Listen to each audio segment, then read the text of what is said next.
شکر ہے تیرا خدایا، میں تو اس قابل حامدا ومصليا أما بعد فأعوذ بالله من الشيطان الرجيم بسم الله الرحمن الرحيم وأنذر به الذين يخافون أن يحشروا إلى ربهم وأنذر، اور اے محبوب آپ ڈرائیے بھی اس قرآن پاک کے ذریعے الذین ان لوگوں کو یخافون جو ڈرتے ہیں ان یحشروا الی ربہم یہ کہ یحشروا کہ وہ اٹھائے جائیں گے الی ربہم اپنے رب کی طرف،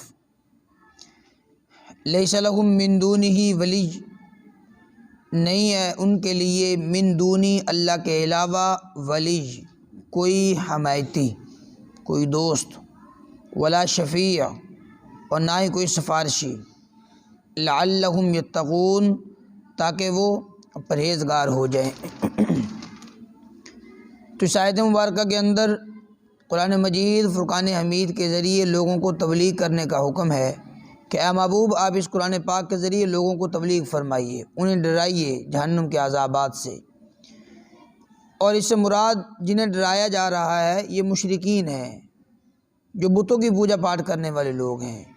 بتوں کو تو مانتے ہیں، لیکن فرمایا کہ جب ان پر کوئی مصیبت آتی ہے اس وقت یہ رب تعالیٰ کو پکارتے ہیں، اور یہ بھی ایمان رکھتے ہیں کہ یحشروا الی ربہم رب کی طرف ہم نے جمع ہونا ہے، ہمیں اٹھایا جائے گا اللہ کی طرف۔ تو فرمایا کہ محبوب آپ ان لوگوں کو ڈرائیے جو خوف رکھتے ہیں کہ یحشروا الی ربہم کہ وہ اپنے رب کی طرف اٹھائے جائیں گے، اور لیس لہم من دونہ ولی اللہ کے علاوہ ان کا اور کوئی حمایتی نہیں ہوگا وہاں پر، یہ ان کے بت ان کے معبود یہ وہاں پر اور نہیں ہوں گے،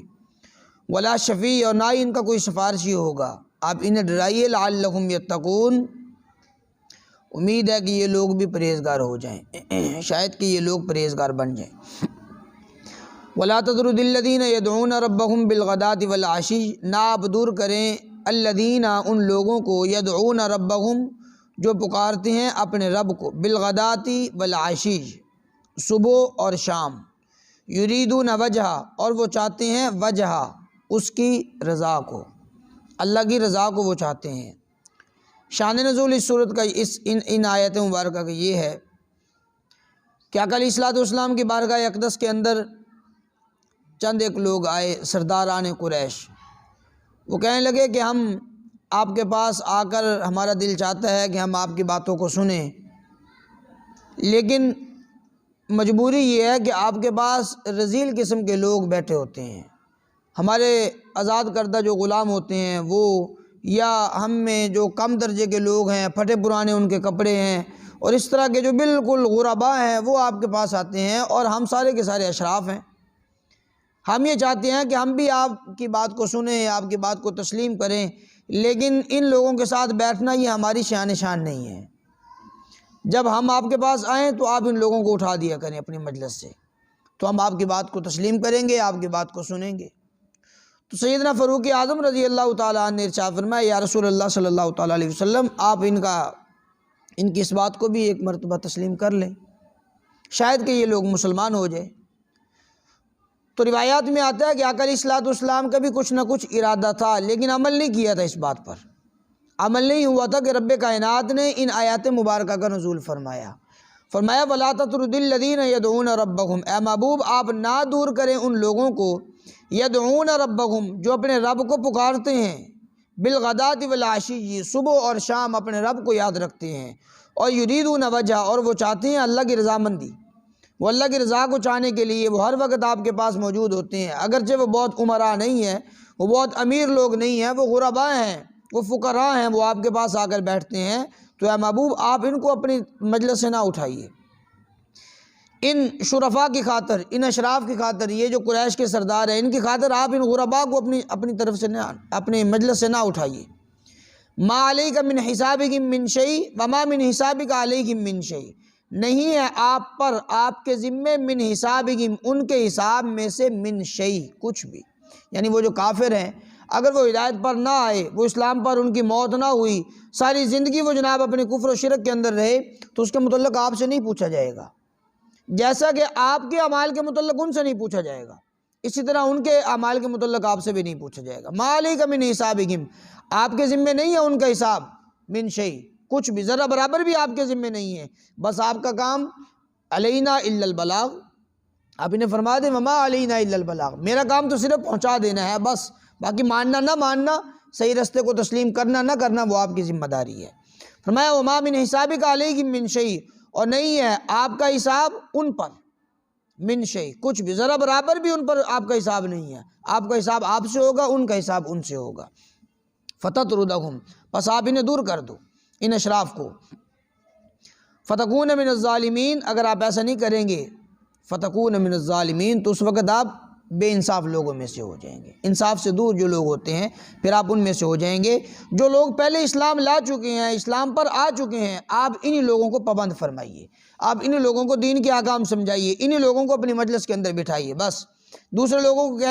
لوگوں کے کہنے پر آپ اپنی مجلس سے ان لوگوں کو نہ اٹھائیے۔ وَكَذَلِكَ فَتَنَّا بَعْضَهُمْ بِبَعْضٍ لِيَقُولُوا أَهَٰؤُلَاءِ مَنَّ اللَّهُ عَلَيْهِم مِّن بَيْنِنَا وَكَذَلِكَ، اور اسی طرح فتنہ ہم نے فتنے میں ڈالا، ہم نے آزمایا بعضہم ببعض بعض کو بعض سے، ہم نے کافروں کو آزمایا ببعض مسلمانوں کے ذریعے، ہم نے بعض کافروں کو مسلمانوں کے ذریعے آزمایا، چونکہ وہ کافر لوگ صرف اسی باتوں کے اندر لگے ہوئے ہیں کہ مسلمانوں کو، ان غرباء کو، ان جو آزاد کردہ غلام ہیں ان کو اپنی مجلس سے اٹھائیں، پھر ہم آپ کے پاس آئیں دین اسلام کو سیکھنے کے لیے۔ تو رب کائنات نے فرمایا اصل کے اندر بات یہ ہے کہ ہم کافروں کو آزما رہے ہیں، ہم کافروں کو ان مسلمانوں کے ذریعے آزما رہے ہیں، لیقولوا، تاکہ وہ کافر یہی کہتے پھریں اہؤلاء من اللہ علیہم من بیننا، اہؤلاء، کیا یہ وہ لوگ ہیں من اللہ کہ اللہ نے احسان کیا علیہم ان پر، من بیننا ہم میں سے، یعنی ہمارے درمیان میں سے یہی وہ لوگ ہیں جن پر اللہ نے احسان کیا ہے، یہی غرباء ہیں، بس کافر یہی طنز کرتے رہیں گے، اسی حسد کے اندر ہی وہ جلتے رہیں گے،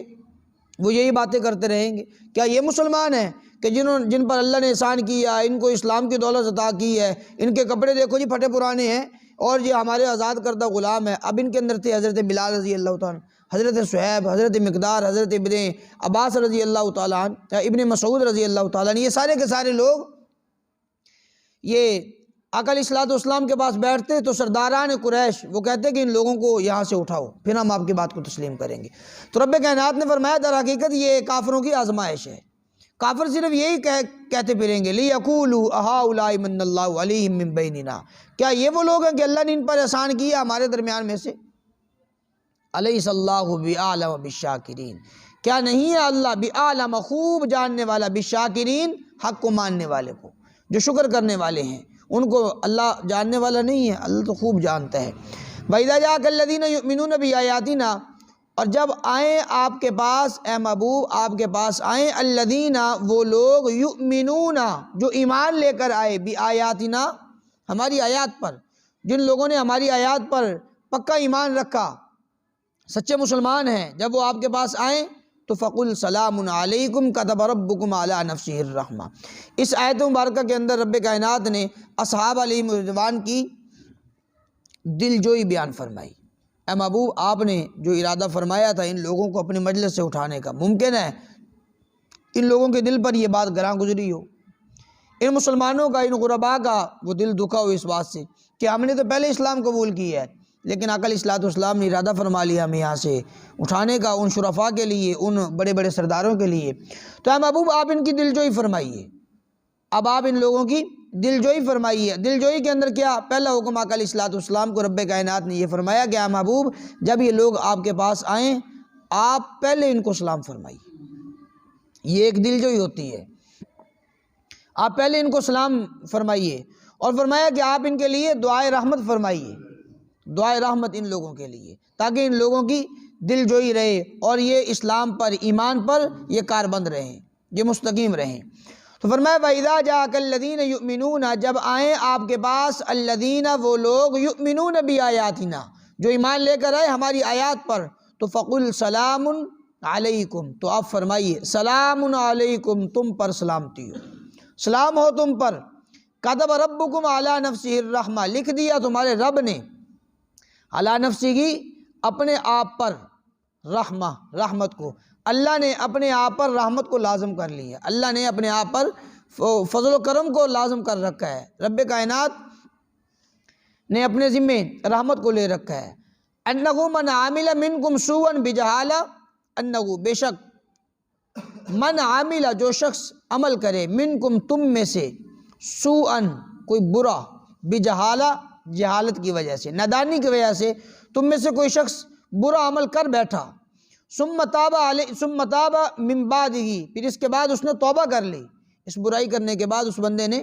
توبہ کر لی، وَأَصْلَحَ، اور اپنے آپ کو اس نے سنوار لیا، تو فَأَنَّهُ غَفُورٌ رَحِيمٌ، بس بے شک اللہ وہ معاف کرنے والی ذات ہے، وہ رحم کرنے والی ذات ہے۔ اگر کوئی برائی بھی تم میں سے کر بیٹھا نادانی کے اندر، جہالت کے اندر، اب دیکھیے اس آیت مبارکہ کے اندر رب کائنات نے کیا اشارہ دیا کہ مسلمان کوئی برائی نہیں کر سکتا، ہاں نادانی کے اندر کوئی جہالت کی وجہ سے اس سے کوئی ہو جائے تو ایک الگ بات ہے، وگرنہ مسلمان برائی نہیں کر سکتا، یہ شان ہی نہیں ہے مسلمان کی کہ وہ برائی کی طرف جائے۔ لیکن ہمارا حال یہ ہے کہ ہمیں یہ باتیں سنتے ہوئے شرم آتی ہے کہ رب کائنات نے تو مسلمان کی یہ شان رکھی ہے کہ وہ خود برائی کے اندر نہیں جائے گا، لیکن آج ہم اپنے آپ کو دیکھیے، اپنے آپ کو دیکھیں کہ ہم کتنا برائی سے بچتے ہیں، ہم تو خود برائی کے کاموں کے اندر خود ہی گھس جاتے ہیں۔ تو فرمایا کہ یہ مسلمان کی شان نہیں ہے، اس لیے فرمایا کہ انہ من عامل منکم سوءا بجہالہ، جو شخص تم میں سے برا کام کر بیٹھے، برائی کر بیٹھے جہالت کی وجہ سے، نادانی کی وجہ سے، ثم تاب من بعدہ، پھر اس کے بعد توبہ کرے، وَأَصْلَحَ، اور اپنے آپ کو سنوارے، اپنی اصلاح کرے اور سنور جائے، فَأَنَّهُ غَفُورٌ رَحِيمٌ، بس بے شک اللہ وہ معاف کرنے والی ذات ہے، وہ رحم کرنے والی ذات ہے۔ وَكَذَلِكَ نُفَصِّلُ الْآيَاتِ، اسی طرح ہم تفصیل بیان کرتے ہیں آیات کی، مفصل بیان کرتے ہیں ہم آیات کو، وَلِتَسْتَبِينَ سَبِيلُ الْمُجْرِمِينَ، تاکہ ظاہر ہو جائے سبیل المجرمین، مجرموں کا راستہ، مجرم لوگوں کا راستہ وہ ظاہر ہو جائے۔ اسی وجہ سے رب کائنات نے قرآن مجید فرقان حمید کے اندر کوئی چھپے چھپائے مسائل کو بیان نہیں فرمایا، کھلے عام مسائل کو بیان فرما دیا ہے، محبوب آپ ان کو اپنے ساتھ بٹھائیے اور ان کو اپنے آپ سے دور کر دیجئے، بس دو ٹوک فیصلہ ہے۔ اب مسلمان جو پہلے اسلام لا چکے ہیں انہیں آپ اپنے آپ سے دور نہ کیجیے، یہ کھلے طور پر مسائل بیان کر دی، یہ اس لیے وَلِتَسْتَبِينَ سَبِيلُ الْمُجْرِمِينَ، تاکہ جو مجرم لوگ ہیں ان کا جو راستہ ہے وہ ظاہر ہو جائے۔